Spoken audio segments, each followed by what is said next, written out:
Having 20 years between them allows us to really start fresh and yet honor the original one.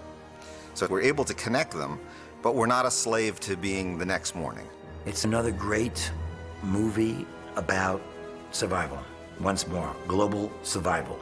The world in this film is very different. I mean, we lost 3 billion people in the first invasion, so the world's a bit devastated. And for the past 20 years, people have been living in fear. We've internationally unified and gotten our asses in gear, and we've rebuilt and used their alien technology ostensibly to build even further our defense capabilities. Today, there's no limits. The limit is your own imagination.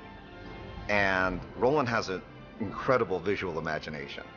So things that he's wanted to do forever, which wasn't possible before, now he can explore. The stakes are higher, and the vision of what's possible, what has to be done, is even greater. I love these new characters that have come on board, but there's a real tremendous love of the characters from the original. And I think that's the thing about the original movie that people loved the most. In the first movie, people love each other as all this goes down and come into their more full blossomed selves in many ways.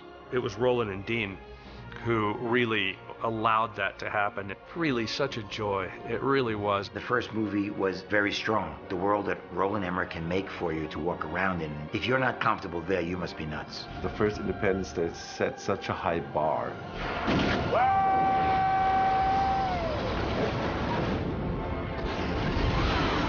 It's very hard to top things. It's also good to have a challenge. It's like keeps your adrenaline flowing.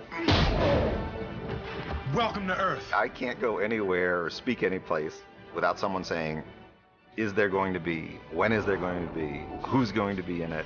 And that never becomes old. I can finally give the definitive answer. There will be a sequel. It's Independence Day. It has to be something nobody has ever seen.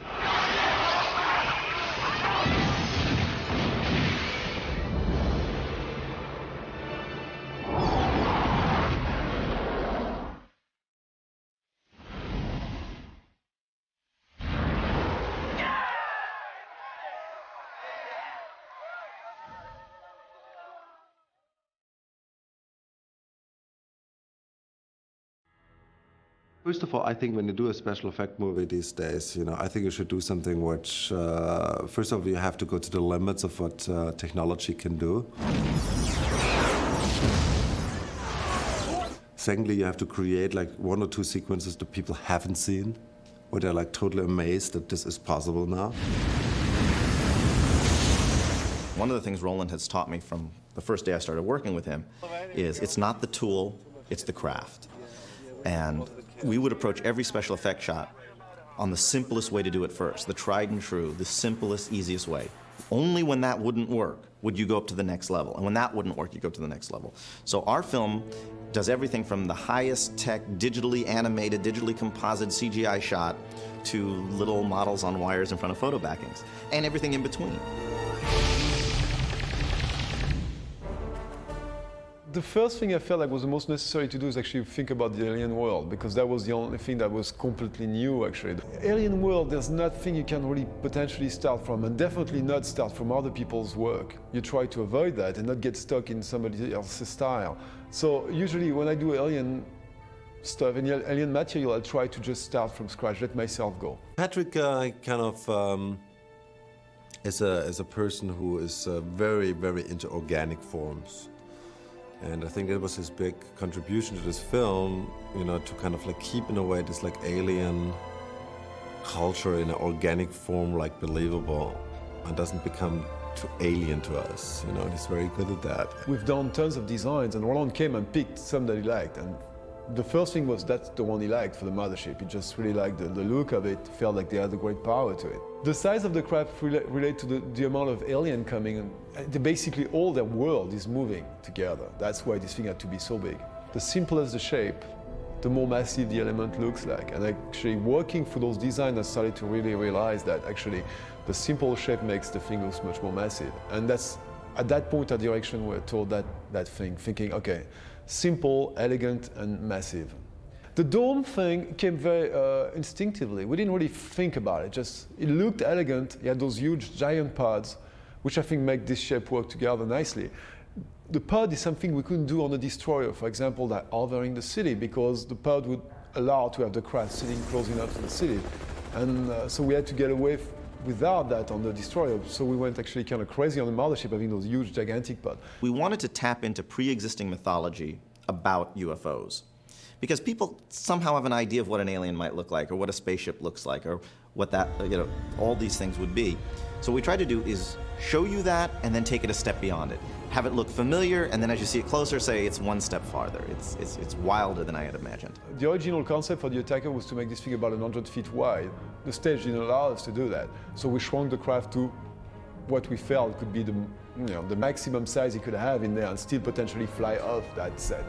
But the attacker was actually 65 feet wide, which was like a potential full-size attacker. That's the way this thing was supposed to be. In a sense, makes it the smallest alien thing we see in the movie is actually the attacker, and still it's a pretty gigantic thing. I mean, 65 feet wide. Because this thing had to be a practical set as well, I mean, the attacker had to be practical. People were supposed to walk on it. People were supposed to stand into the cockpit, and we had to shoot inside the cockpit itself. Meant this whole thing had to be a very heavy structure in itself. It wasn't like a traditional set where you usually use wood and plywood and you had to put it together. In this case, it was just a full, metal structure for the craft.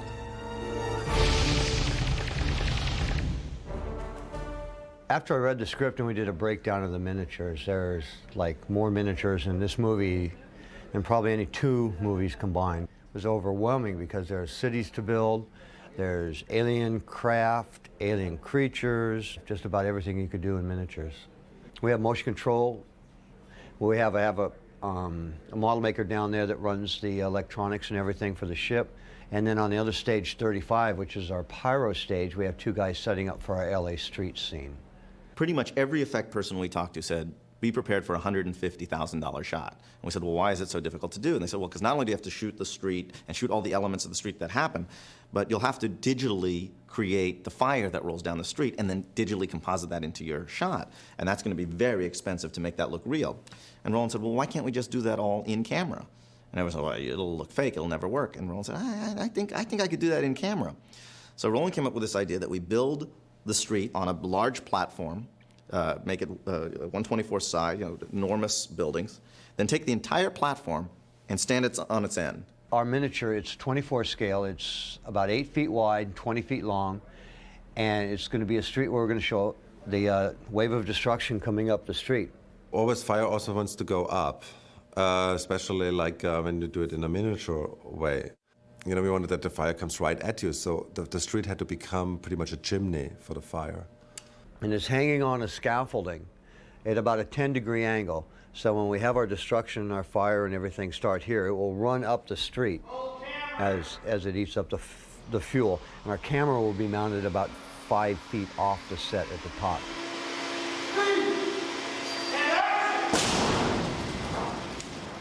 And I think in what we're doing, miniatures work best. I mean, there's a lot of explosions, a lot of pyro, a lot of fire, a lot of stuff that even today with the sophisticated computers is still tricky to do. When you blow up a big model, there's nothing better than that. You can't create this like with CGI yet. And action! So like the bigger explosion stuff, all the fire elements are real fire elements. We composite them later like in the computer. One of our showcase pieces is going to be the White House, and we're building that at 12 scale, which is over 14 feet wide, and we're going to blow it up. I think, the best White House model ever, we put a lot of thinking into that. We built it not like out of wood, we built it out of plaster. Everything was a mold. So every piece, was like kind of like created first in wood and then made a silicone mold out of it, and then little plaster pieces, and then it was built like the White House was built out of single pieces. The White House has got such great detail in it that even in the most preliminary test that we've done, that the White House holds up in an extreme close-up. So all of a sudden this particular miniature is very near and dear to our hearts because it's got such wonderful detail. I don't know if I really want to blow it up or not. With miniature pyrotechniques, There's a great many variables that go into the completion and the successful blowing of a model like this. One has to consider what the model is made out of, in this case plaster. You have to know the scale, you have to know the size of the charges that you're using, how much gas, what the camera speeds are. So there's a great variety of things that have to be considered when blowing up a model like this. When the actual explosion takes place, it's over in a second. But we are doing this 300 frames per second thing instead of the normal 24, which means we're slowing it down 12 times. So the whole thing looks 12 times slower in the end. And we blew the sucker up with 9 cameras shooting it at various speeds, and then we digitally composited that into our shot from Washington. Hey! And action! Well, there you go. It's everything that I expected it to be. And everything went off. We didn't have any problems with that. And this is what's left of it.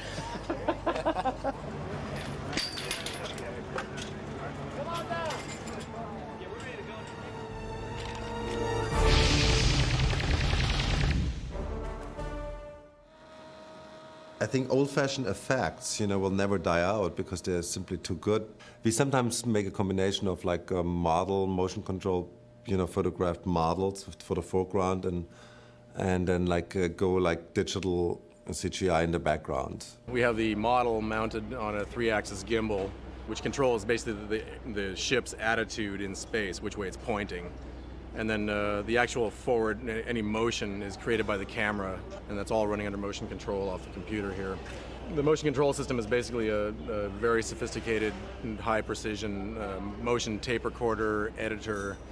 You'll write a move for a spaceship, and once the move is done and approved by everybody, then you can play back that move with extreme precision as many times as you like. The computer graphics people need to know exactly, for them to have their computer environment move and have all the perspectives match up with the model that was shot photographically on stage.